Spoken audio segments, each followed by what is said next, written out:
Welcome to Becoming Parents podcast. I'm your host, Jen Taylor Campbell. I'm a birth and bereavement doula, as well as an adoption and surrogacy doula. Doula means woman who serves. And although I love happy births, adoptions, and surrogacy, the pro bono part of my business is in bereavement. I'm here to help you. I'm also mom of 18, yes, 18 children, with over 30 years experience in the trenches as a mom myself. We have a huge blended family, and I've also experienced the loss of our adult son. Remember, give a shout out to those brave enough to share their stories on how they have become parents. Let's dive in. Hello and welcome to Becoming Parents podcast. I'm your host, Jen Taylor Campbell, and I am with Dr. Rebekah Diamond. Rebekah, how are you today? I'm great. How are you doing? I'm also great. This is so fun.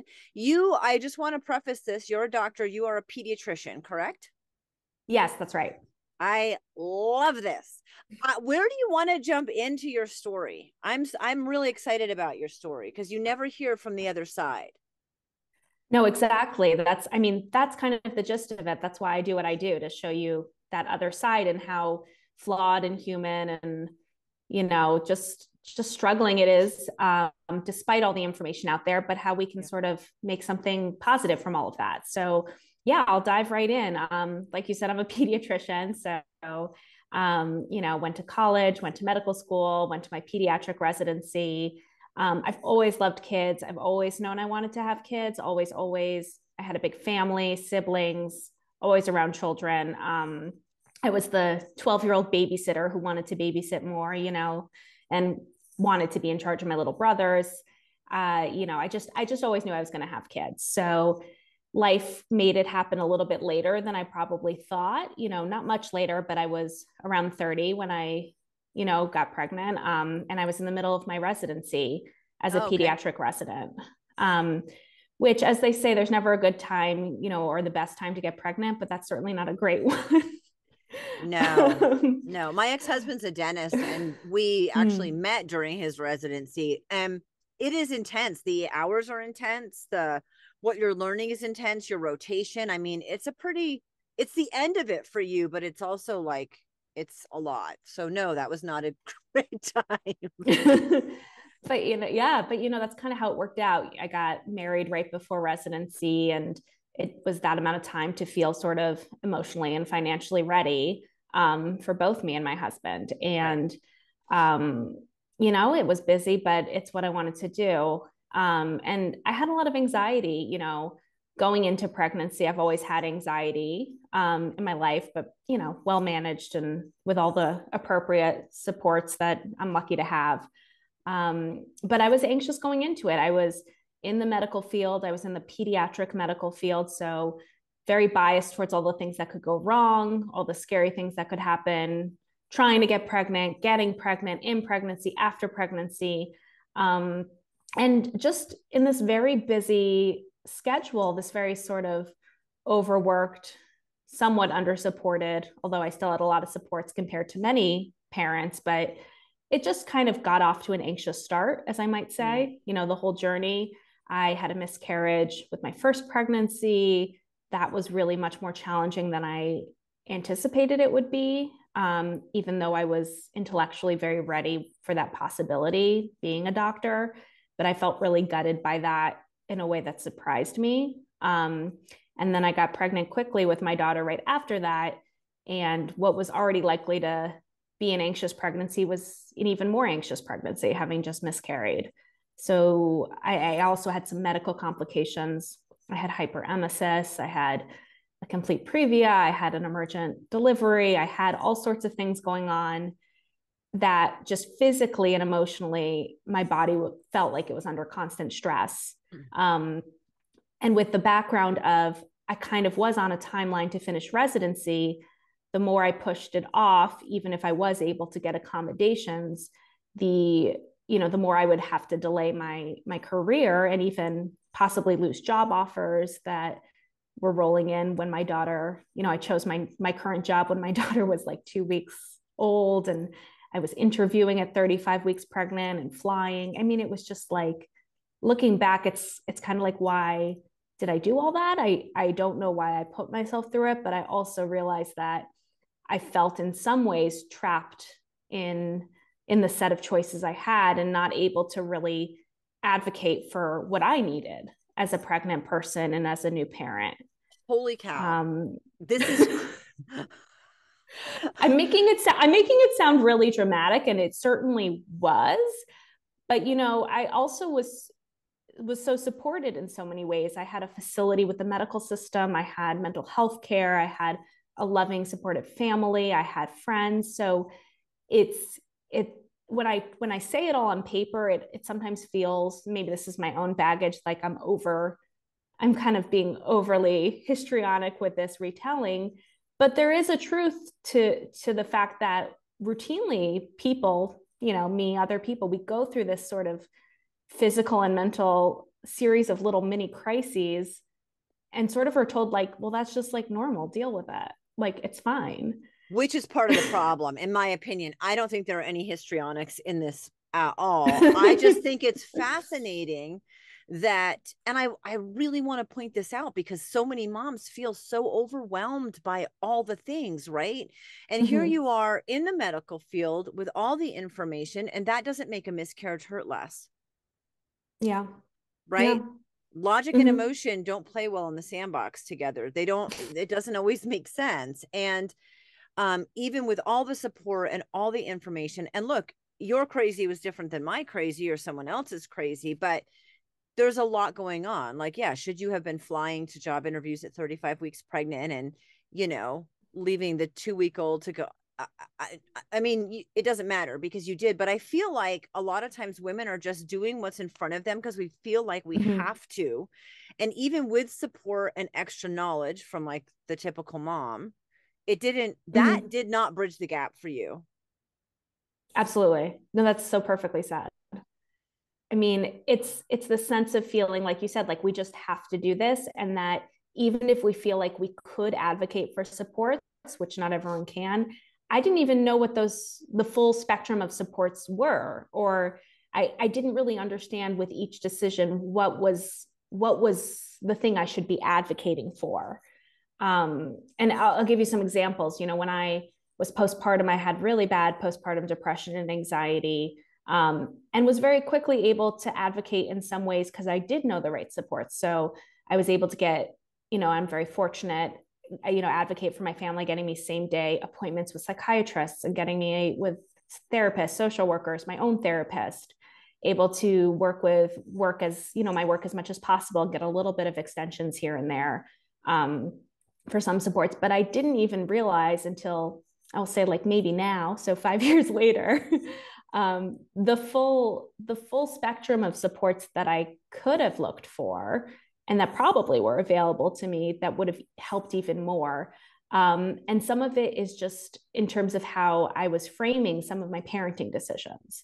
So I think that was really what sparks the next phase of my journey, things like breastfeeding and sleep and all those things that you feel like there's this just yes, no answers to.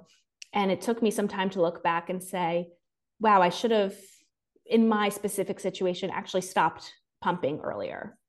For example, that was not the right choice for me to keep going, but I felt that it was so binary and I didn't even understand how to articulate or fully kind of appreciate the scope of what that was doing to me and my body. And I just assumed it was the right thing to do. And so I was just so overwhelmed postpartum. I felt like every decision I was going to make, I was going to do it wrong. I was going to hurt my child.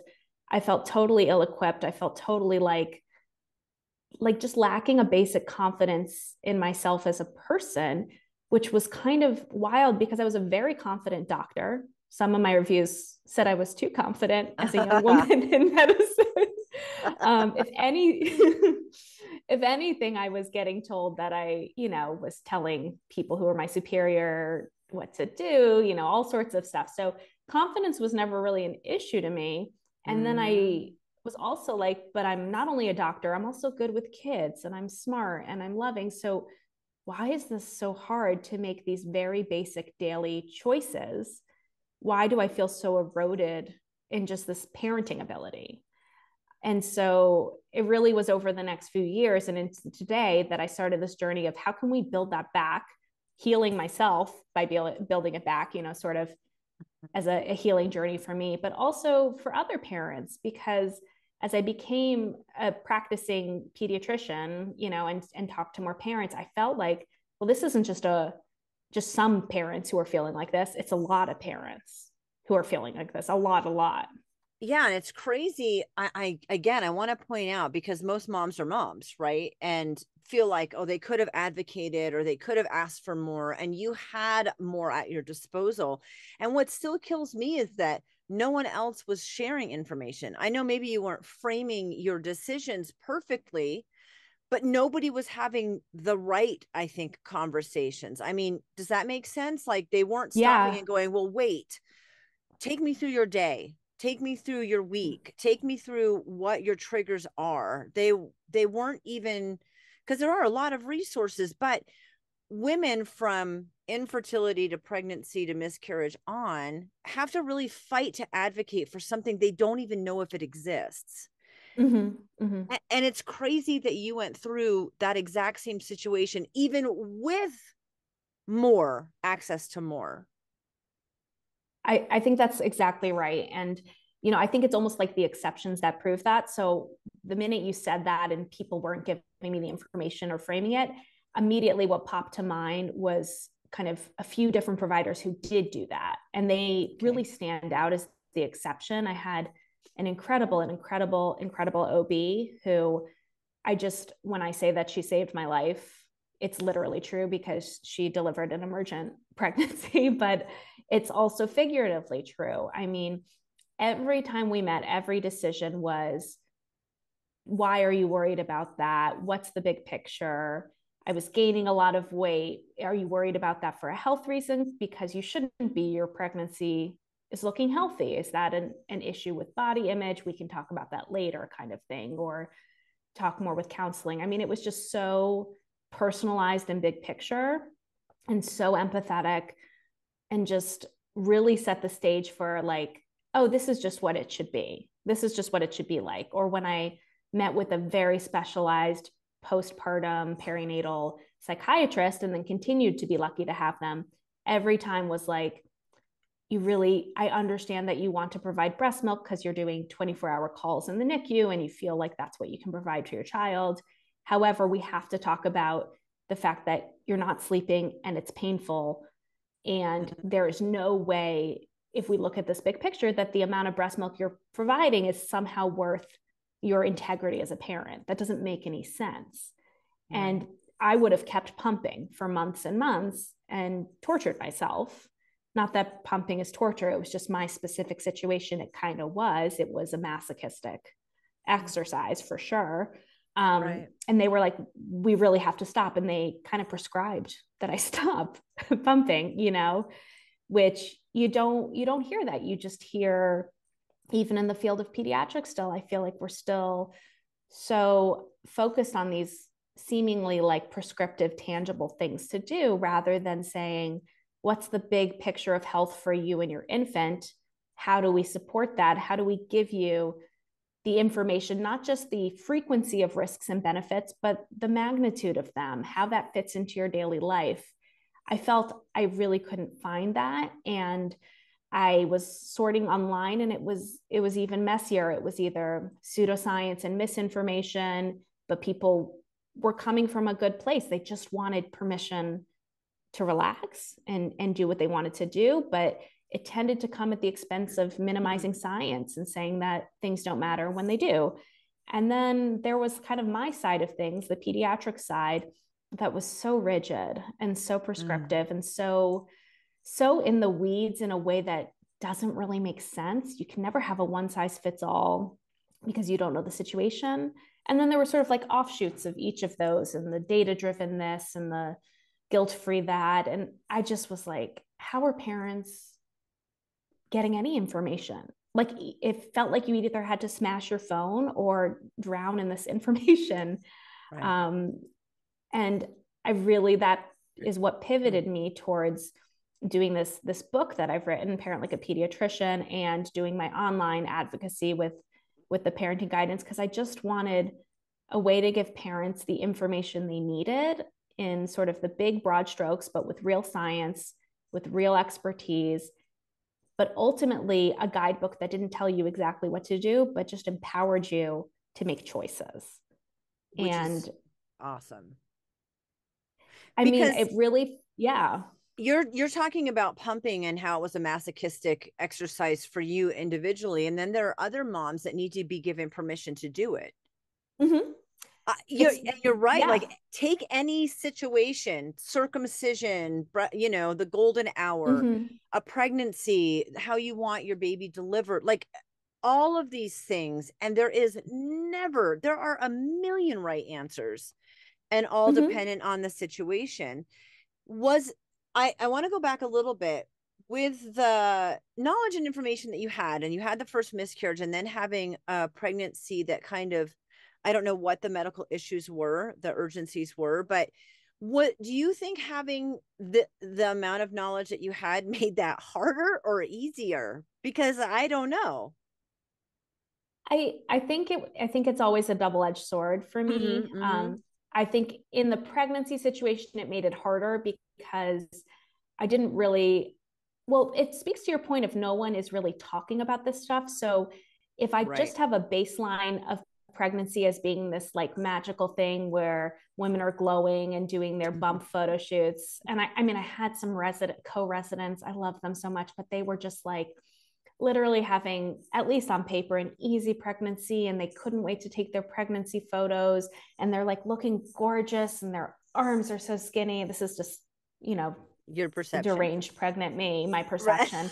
And they're holding their bumps, and they say how much they love it, and then they have a million successes breastfeeding and lose too much weight. Like, it's all there on paper. And then I'm sitting there feeling like I literally don't know if I can move to like get to work without, falling over or throwing up. And I feel like I don't even recognize my body. I'm nervous about the million complications. It feels like, to your point, if you don't know a spectrum of experiences, you don't understand that yours maybe kind of falls somewhere in there. It feels just really extreme at the time. And then you latch on, or at least I latched on to all the horrible things that could go wrong. I mean, I was rotating through the NICU and the PICU and all these places. So it made sense to sort of pathologize the pregnancy. Right. And there's really not a space for medical pregnancies that aren't pathologic, I feel like, in our society. And this is something that I really advocate for. I would love to have a positive, quote unquote, natural feeling pregnancy, but I couldn't have had that. I had life-threatening conditions. And so, I was lucky to have my OB kind of rein things in, but there was just this tendency to catastrophize, this tendency to feel like this isn't a good pregnancy. It can't ever be a good pregnancy if it starts out like this. So it became a little bit of a self-fulfilling prophecy in that sense. But yeah, I think it's really hard when you have this kind of knowledge. Sometimes it's great in parenting and it gives me a lot of perspective. Like, someone was telling me something about, is it okay if your daughter gets this cupcake? It has dye and a lot of sugar. And I was like, I literally don't care. Like, I treat, like, not in a dismissive way to parents who worry about this stuff, but to me, it's like, oh, that is so far on my list, like, of bad things that could happen. That's not even like feed her dirt today for all, like, she'll be fine. Well, that part's true. We all kind of muddle through all of that, but yeah, your list of acceptable and unacceptable things is different. And you're right. We see this snapshot of idealism, especially online, and isn't it perfect? And isn't she beautiful? And and there are some pregnancies that go that way. I mean, I threw up violently for 16 weeks, and then I didn't even feel like a human being till 20 weeks. But then I actually enjoyed my pregnancy until I got so uncomfortable, I wasn't enjoying it anymore. But I had this window of, utopia, but my pregnancies did not look like that. And if you compare yourself against what you think is the norm, you're never going to, in anything, including pregnancy, you're never going to meet that, I don't think. But you're in a tougher situation where every single bad thing. And you're experiencing a lot of them. Right. And I think, I'm glad to see a little bit of a clapback to the idealistic parenting and pregnancy stuff online, and a lot of very good open complaining, and not even complaining, but expression of the negatives. I do think Right. we're kind of at this turning point right now. It's funny, I've been talking about it a lot with my friends as I do more writing and think about how can you actually enjoy parenting while still appreciating that it can really suck a lot, parenting and pregnancy in an undersupported way. I think we're at a weird spot where it's hard to find that middle ground of, yes, all these horrible things can happen. We need to advocate for more support. It's okay to be honest about it, but it's also okay to enjoy things. Like you said, some people do enjoy pregnancy, part or all of it. And it's really, the goal should be to enjoy parenting as much as possible, and you don't have to say it's all good or all bad. It's really hard to find that space, I think, especially online, because we know intense emotion in one direction is what drives clicks and views and all that stuff. So I've really been struggling to come to a place where I can feel myself and empower parents to feel like two things can be true. You can have conflicting feelings at the same time. You can think this is the most incredible creature in the world and you're going to explode with love, but you can also think it's so annoying that they will not stay in their bed for 20 minutes more. And they say they're so hungry, and then you go and make them a waffle and they eat none of it, and they really just wanted you to get out of bed, and you still have 20 minutes on your alarm, and this is so exhausting. Like those things, someone might have had that experience. A million times. Well, I know that I was shamed at one point really horribly by someone I was close to, because I talked about my kids, like, how are your kids doing? And I'm like, he's such a jerk, or he's such an a-hole, or like whatever. I'm just, and it did not mean I don't love him. I don't love being a parent. She's not great. It's that there are Yeah. those things about it. And I was shamed horribly. And I kind of thought, well, that's too bad for you, because I knew both things could be right. But most people don't Right. realize, like, they either feel like a horrible parent if they're not Pinterest ready all the time. It's just such an odd dichotomy that no, you can be exhausted and hate it, and your kid's a little jerk, and be so grateful that you have kids and want another one. I mean, Yeah. and I think we've realized in society that both can be true simultaneously, but it's navigating that can be tricky, and the backlash from that can be tricky. Yeah, absolutely. I think the thing that I couldn't agree more with that. It's not a society of nuance these days, I'll say. We're not that comfortable living outside of the black and white. I think the thing that's helped me most in terms of reframing this to myself and others is really deciding when you're stressed at something, you're not mad at your kid, and you're maybe not even mad that you're a parent. You're probably stressed with something that's temporary, innate to parenting, or if it's a more lasting pattern stress, it's probably society that's failing you. It's probably the fact that we live in a very parenting unfriendly society, especially in the United States. I will say, like, it took me a long time to realize the full scope and the ripple effect of the ways in which we fail parents and how that trickles so much into your everyday life. It can feel like, okay, so what? We don't have postpartum leave. Like, obviously that's bad, but maybe that only affects people for a few months postpartum. Well, that's not true. That trickles into your everyday life. Yeah. It's obviously bad in and of itself, but my not having adequate postpartum leave meant that my healing journey postpartum was much more fraught, had long lasting ripples, took much longer, rippled into my ability to be a confident parent later on, changed my sleep, so it's this constant undermining of parenting by society. And then the flip side is, well, what are you complaining about? You should like being a parent. You chose to be a parent, and you cannot want to be a parent in a society that doesn't support you, but still very much love being a parent. You can have both of those things happen.